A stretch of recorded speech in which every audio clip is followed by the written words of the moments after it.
Hello everyone, তোমরা সকলে কেমন আছো? আশা করছি তোমরা সকলে খুব ভালো আছো, আমিও খুব ভালো আছি। তো চলে এসেছি নতুন একটা ভিডিও নিয়ে। আর আজকে খুব শর্ট আর কি টাইমে আমরা এখন বেরোচ্ছি আর যাচ্ছি হচ্ছে দীঘাতে। তো কোনো প্ল্যানিং ছিল না, হঠাৎ করেই আর কি আমাদের যাওয়াটা ফাইনাল হয়। তো এই কদিন আগে ঘুরে এসেছি, তারপর আর যাওয়ার সেরকম কোনো কিছুই ছিল না আর কি। তো হঠাৎ করেই যাওয়া হচ্ছে। আর এখন বাজে ঘড়িতে হচ্ছে 6:30। তো আমাদের রাতের বাস আছে, স্প্ল্যানেড থেকে আমরা বাস ধরবো ওই 11:30 কি 12টার আর কি বাস। তো চলো যাওয়া যাক। তো পুরো ভিডিওটা দেখতে থাকো। তোমাদের আগেও বলেছি, আবারও বলছি, অবশ্যই চ্যানেলটাকে সাবস্ক্রাইব করে রেখো এবং সুন্দর সুন্দর ট্রাভেল ভিডিও আর কি দেখার জন্য। আর অবশ্যই যদি ভালো লাগে তবেই সাবস্ক্রাইব করো। তো আর লাইক করতে, শেয়ার করতে একদম ভুলো না। তো চলো এখন আর বেশি বকবক করবো না, এখন বেরোনো যাক।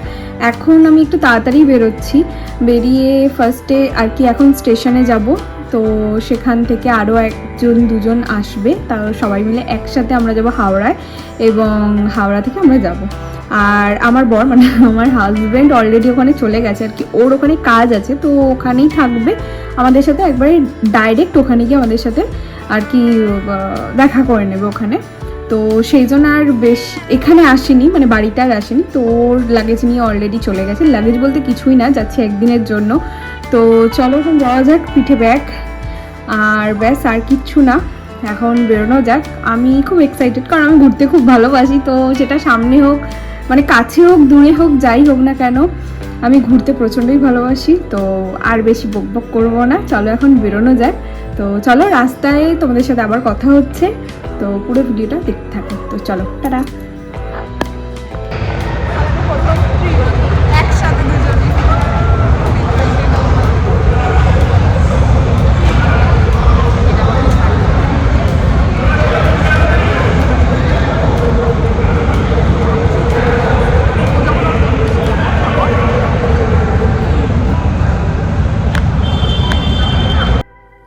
আমার আর আমার বান্ধবীর মুখ দেখে তো তোমরা বুঝতেই পারছো যে ঠিক কতটা পরিমাণ এক্সাইটেড আমরা দুজন।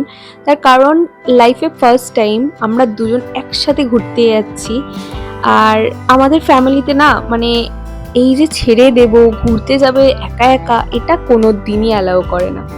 তো বাড়ির বাইরেই যাওয়া অ্যালাউ করাটা সেইভাবে, নিজের এলাকা ছাড়া। তো সেখানে গিয়ে আমরা দুজন যাচ্ছি আজকে ফার্স্ট টাইম দীঘা। এটা আমার কাছে অনেক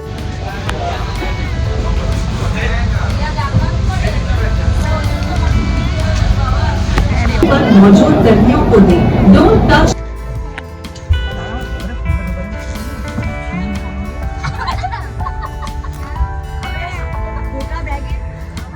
আমার ক্যামেরা অন করলেই খালি চুল ঠিক করার কথা মনে হয়। আরে আয়নার মতন কাজ করেছে। সত্যি কথা বলতে আমরা দুজনের কেউই ভাবতে পারিনি যে আমরা দুজন যেতে পারবো কোথাও, সেটা দীঘা বলে না, কোথাও একটা ঘুরতে যেতে পারবো। আর আমরা দেখতেই পাচ্ছ, ওর মুখ দেখে তো তোমরা বুঝতেই পারছো ও ঠিক কতটা এক্সাইটেড। ও ঠিক এক্সাইটেড, আমিও প্রচুর এক্সাইটেড। আর এখানে আমরা দীঘাতে পৌঁছে গেছি। আমরা বাসে করে গিয়েছিলাম, স্প্ল্যানেড থেকে বাস ছিল আমাদের। আর ওখান থেকে আমরা আর কি হাওড়াতে আসি, আমাদের শ্রীরামপুর থেকে হাওড়া, এবং ওখান থেকে মেট্রো ধরে স্প্ল্যানেড, এবং সেখান থেকে বাস ধরে হচ্ছে আমরা চলে আসি দীঘায়। তো দীঘাতে ফার্স্টে এসে আমরা হোটেলে যাই, ব্যাগপত্র রাখি, তারপর ওখান থেকে আমরা সোজা চলে আসি হাঁটতে হাঁটতে মোহনাতে। আর আমরা নিয়েছিলাম হচ্ছে ওল্ড দীঘাতে, থেকেছিলাম আর কি। আগের বার তোমরা তো জানোই আমি আরও কয়েকবার গিয়েছিলাম দীঘাতে, তো আমরা নিউ দীঘাতে ছিলাম। তো আমার ওল্ড দীঘাতে থাকার খুব ইচ্ছা ছিল, তো ভাবলাম চলো এইবারই থাকা যাক ওল্ড দীঘাতে। ফার্স্টেই গিয়েছিলাম মোহনাতে, সেখান থেকে আমি ডিম টোস্ট আর কি খেয়েছি। আমার না ডিম টোস্ট খেতে খুব ভালো লাগে, জানো তো। আমার না মনে হয়েছিল যে সমুদ্রের কাছে না প্রচুর ঠান্ডা হবে, কিন্তু ও আমাকে বলল যে না, খুব একটা বেশি ঠান্ডা হবে না, একদম নর্মাল ওয়েদার থাকবে। তো সেই ভেবে আমি সোয়েটার আর খুব একটা বেশি গরমের জামা নিই। তারপর আমার বাড়িতে এসে পুরো ঠান্ডা লেগে গেছে। এখন আমি বাড়িতে আছি, আমার গলার আওয়াজ শুনে তোমরা হয়তো বুঝতে পারছো যে আমার একদম গলা দিয়ে আওয়াজ বেরোচ্ছে না ঠিকঠাক করে, কিরকম ভাবে একটা কথা হচ্ছে। তো যাই হোক, বেশি স্টাইল মারতে গিয়ে যা হয়, তো দুজনে এত এক্সাইটেড হয়ে গেছি, ওকেও কিছু পরতে দিইনি, মানে গরমের জামা, আর আমিও সোয়েটার ফেটার পরিনি। তো এইভাবেই কিছু দুজনেই ঠান্ডা লাগিয়েছি, কিন্তু ওর হয়নি কিছু, আমারই ঠান্ডা লেগে গেছে। মোহনা থেকে আমি ডিম পাউরুটি খেয়ে, ওরা তারপর অন্য জায়গা থেকে কচুরি খেয়ে তারপর আমরা চলে আসি উদয়পুর বিচে। এখানে আসার একটাই কারণ, সেটা হচ্ছে কাঁকড়া, তারপর বিভিন্ন ধরনের মাছ খাওয়া। তো এইটা আমি আরেকবারও খেয়েছিলাম, তো এখানে আমার এই জন্য আসতে বেশ ভালো লাগে। আর উদয়পুর বিচটা না একটু ফাঁকা ফাঁকা, মানে খুব বেশি ক্রাউডেড না। তো আমার এইটা ভীষণ পছন্দ, যেখানে দাঁড়িয়ে আমি একটু ভিডিও করব, একটু নিজের মতো থাকবো, একটু ফাঁকা হবে। তো যাই হোক, আর আমার বান্ধবীর সত্যি কথা বলতে ঘুরতে যাওয়া বলতে ফার্স্ট টাইম, মানে দীঘা আসা ওর ফার্স্ট টাইম। তো আমি ওকে নিয়ে আসার জন্য আরো বেশি এক্সাইটেড ছিলাম, যে আমি তো দেখেছি ওর কতটা ভালো লাগবে সেটা আমার খুব বেশি মানে আমি ইম্পর্টেন্স দিয়েছিলাম। তো আমি চেয়েছিলাম আমি যেখানে যেখানে ঘুরেছি সেখানে সেখানে ওকে নিয়ে যাব, সেই সমস্ত জায়গা হয়তো ওরও খুব ভালো লাগবে, আমি যেগুলো ট্রাই করেছি সেগুলো ওকেও খাওয়াবো। তো সেই ভেবেই আর কি আমাদের আরও এই সমস্ত জায়গাগুলোয় ঘোরা। দেখতেই পাচ্ছ এখানে মাছ নিয়ে নিয়েছি। উদয়পুরে ওখান থেকে মাছ টাছ খেয়ে আসার পর আমরা লম্বা ঘুম দিয়েছি, বিশ্বাস করবে না, বাসে তো খুব একটা ভালো ঘুম হয় না, আর শরীরটা না ভীষণ টায়ার্ড ছিল, কারণ একটুও রেস্ট নেওয়ার টাইম পাইনি আমরা। তাই সন্ধে সন্ধে রেস্ট নিয়ে আর কি সন্ধে সন্ধে বেরিয়ে গেছিলাম ওল্ড দীঘার বাজারে। বাজারে গিয়ে আমাদের আর কি সবার প্রথমে সবজি বাজার, তারপর চিকেন, এই সমস্ত নেওয়ার ছিল। আর বাজারের মধ্যেই না একটা মা কালীর মন্দির আছে, তো সেখানে পুজো দিয়েছিল। দেওয়ার পর আমরা চলে আসি মাছের দোকানে, মাছ কিনি। আর এখানে দেখো পরিষ্কার করতে দিয়েছে, আর এরা দুজন এখানে দাঁড়িয়ে দাঁড়িয়ে অপেক্ষা করছে কখন একটু টুকরো এদেরকে ছুঁড়ে দেবে, ওরা খাবে। কিন্তু বিড়াল তো সেই সব মানে প্রতীক্ষার কোনো ব্যাপারই থাকে না, ওদের তো সাহস বিশাল। তাই ওই ওপরে উঠে ওখান থেকে মানে কাটছে, ওখান থেকে নিয়ে নিয়েও খেয়ে নিচ্ছে। বাট কুকুরটাকে দেখো তোমরা, একদম সাইডে চুপচাপ দাঁড়িয়ে আছে, ওর মার খাওয়ার ভয় আছে, কিন্তু বিড়ালটার মার খাওয়ার ভয় নেই বোধহয়। তো যাই হোক, তারপর ওখান থেকে আমরা মাছ নিয়ে তারপর আবার চিকেনের ওখানে যাই, চিকেন টিকেন নিয়ে রান্না করতে দিয়ে আসি। আমি কোনোদিনও মানে ওল্ড দীঘার বাজারে যাইনি, তো আমার ওল্ড দীঘার এই বাজারটাতে এসে না ভীষণ ভালো লাগলো, কারণ আমাদের এখানকার বাজারের মতো একদমই নয়। মাঝখানে কি সুন্দর করে একটা জায়গা করা আছে, যেখানে সমস্ত কিছু এক জায়গায় পাবে, মানে সবজি বাজার, মাছ বাজার, মাংস, তারপর বই খাতা, মানে যা তোমরা চাইবে, এবং জামা কাপড়ের দোকান পর্যন্ত একটা দুটো আমি দেখতে পেয়েছি। তোমার বেশ ভালো লেগেছে এই পুরো বাজারটা। আর বাজারের একদম মাঝখানেই রয়েছে মা কালীর মন্দির, মানে মা তারা। তো মন্দিরটা ভীষণ সুন্দর, আমি খুব একটা ভিডিও করতে পারিনি। আর ওখানে তখন আর কি আরতি হচ্ছিল, তো সেটাই দেখলাম, প্রসাদ খেলাম, বেশ ভালো লাগলো। আর এখানে দেখো তোমাদের পুরো জায়গাটা দেখাচ্ছি, কি দারুণ। খাবার সমস্ত বন্দোবস্ত করে দিয়ে আমরা চলে এসেছি ওল্ড দীঘার যে মার্কেট আছে, সি বিচ মার্কেট, সেখানে আমি কোনোদিনও আসিনি, যতবারই এসেছি নিউ দীঘাতেই গেছি। তো এবার এসেছি ওল্ড দীঘাতে। তো এখানকার মার্কেটটা ঘুরে দেখছি, আর সত্যি কথা বলতে এটাও বেশ বড় মার্কেট, আমি ভেবেছিলাম বেশ ছোট হবে, কিন্তু না, ভীষণ সুন্দর, আর ভীষণ সুন্দর সাজানো গোছানো। আর দেখতেই পাচ্ছ তোমরা চারদিকে লাইট, মানুষের প্রচুর প্রচুর প্রচুর ভিড়। আর আমি কিন্তু গিয়েছিলাম আমার একটা কাজের জন্য, মানে এই মার্কেটে আর কি আমার বাড়ির শঙ্খটা নেওয়ার জন্য, যেটা ভীষণ সুন্দর হয়েছে, খুব ভালো। আর তোমরা যদি কিছু এখান থেকে নাও অবশ্যই দাম দর করে কিনবে, কিন্তু আগে যেরকম দাম ছিল এখন একটু বেশি হয়েছে, সেটা আমি বুঝতে পারলাম। তো যাই হোক, এখানে দেখো আই লাভ দীঘা, এটা তো ভীষণ ট্রেন্ডিং এ একটা জায়গা, আর এখান থেকে ছবি তো তুলতেই হয়, বাট আমি খুব একটা ছবি তুলিনি, জাস্ট ভিডিও করেছি। তারপর রাতে হোটেলে যাই এবং খাওয়া দাওয়া সেরে ঘুম। এটা হচ্ছে নেক্সট ডে আমরা গিয়েছিলাম হচ্ছে জগন্নাথ ধামে, সেটা হচ্ছে দীঘাতে যে জগন্নাথ মন্দির তৈরি করা হয়েছে সেটাই দেখতে।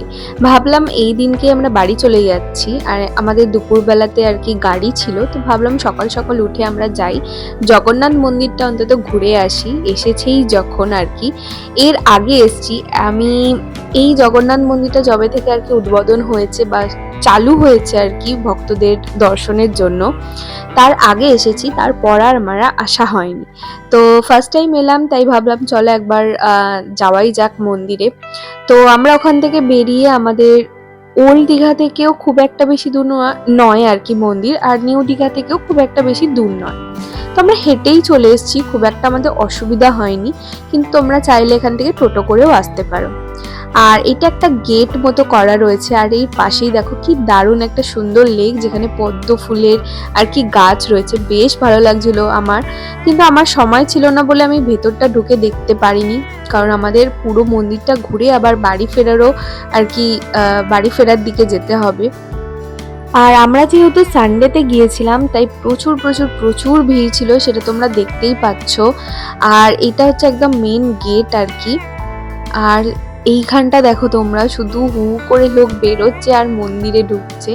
আমরা তো ভাবতেই পারিনি লাইন, একদম সামনেটা গিয়ে দেখি লাইন, এত লাইন কি করে যাব। কিন্তু সত্যি কথা বলতে খুব একটা বেশি লাইনে আমাদের দাঁড়াতে হয়নি, জাস্ট কন্টিনিউ লাইনটা চলে গেছে, যে অনেকক্ষণ লাইনে দাঁড় করিয়ে রেখেছে এরকম কিছুই না। আর এরকম সুন্দর রেলিং করা আছে, যে এদিক দিয়ে ছেলে মেয়ে আলাদা আলাদা যাচ্ছে আর কি, যেহেতু চেক করবে সেই কারণে।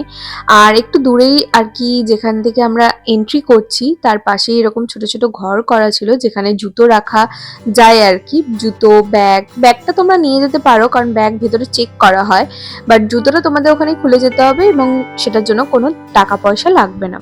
তারপর সমস্ত চেকিং করে আমরা ঢুকে যাই মন্দিরের ভেতরে। বেশ সুন্দর লাগছিল। আমি এর আগে পুরীতে গিয়েছি, তো বেশ পুরীর মতোই একদম বলতে গেলে, কিন্তু পুরী নয়। যাই হোক, রবিবার বলে তোমরা জাস্ট ভিড়টা দেখো। তোমরা যদি রবিবার ছাড়া, মানে শনি রবিবার ছাড়া যদি আসো, আশা করছি অনেক ভিড় কম পাবে। আর এখানে দেখো কি দারুণ, বিশেষ করে আমার এই গার্ডেনিং গুলো তো ভীষণ ভালো লেগেছে। আর এখানটা এত বড় জায়গা নিয়ে করেছে যে বলার মতো না। এত লোক আছে তবুও জায়গাটা খুব একটা বেশি ঘিঞ্জি হচ্ছে না।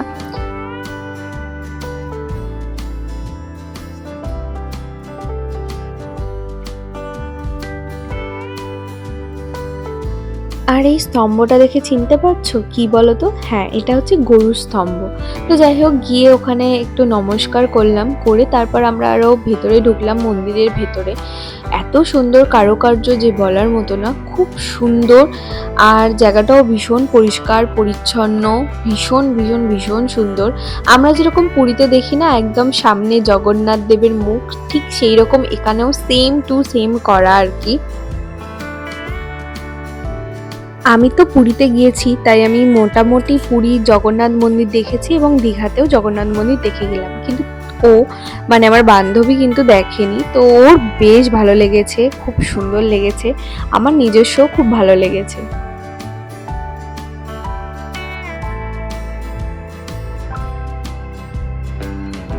জায়গাটা এত বড় জায়গা নিয়ে তৈরি করেছে যে ঘুরতে ঘুরতেই অর্ধেক জায়গা বুঝতে পারছিলাম যে এটা কি আর ওটা কি। তো যাই হোক, এটা জানি না এখানটা কেন বন্ধ করে রেখেছে। এই সাইড দিয়ে কিন্তু মানে মন্দিরটা রয়েছে, কিন্তু এই দিক দিয়ে কিন্তু এন্ট্রি নয়, পাশের একটা আর কি জায়গা দিয়ে সেখান দিয়ে এন্ট্রি করেছে। মানে এই পাশে যে গেট করা রয়েছে সেখান দিয়ে আমাদের মন্দিরের ভেতরে প্রবেশ করতে হবে। আর মন্দিরের ভেতরে কোনো ফোন অ্যালাউ ছিল না, তো সেখানে ওখানকার যারা গার্ড তারাই বারণ করে দিয়েছিল।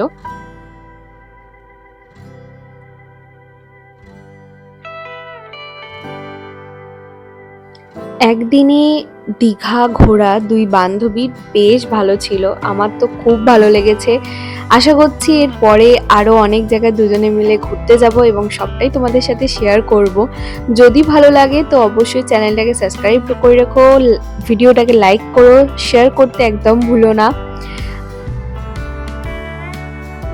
সত্যি বলছি, আমার এত ভালো লেগেছে, এত আনন্দ হয়েছে যে দুই বান্ধবী, যেটা আমরা সবসময় ভাবতাম বা ইনস্টাগ্রামেতে রিলস পাঠাতাম দুজনকে, যে হ্যাঁ এরকম গেলে সমুদ্রে বা পাহাড়ে গেলে এরকম ফটো তুলবো, ভিডিও করব, ভেবেছিলাম হয়তো হবেই না সেরকম, অনেক দেরি হবে বা অনেক কিছু, কিন্তু দেখলাম যে না, মানে বাড়ির লোক ছেড়েছে আর কি।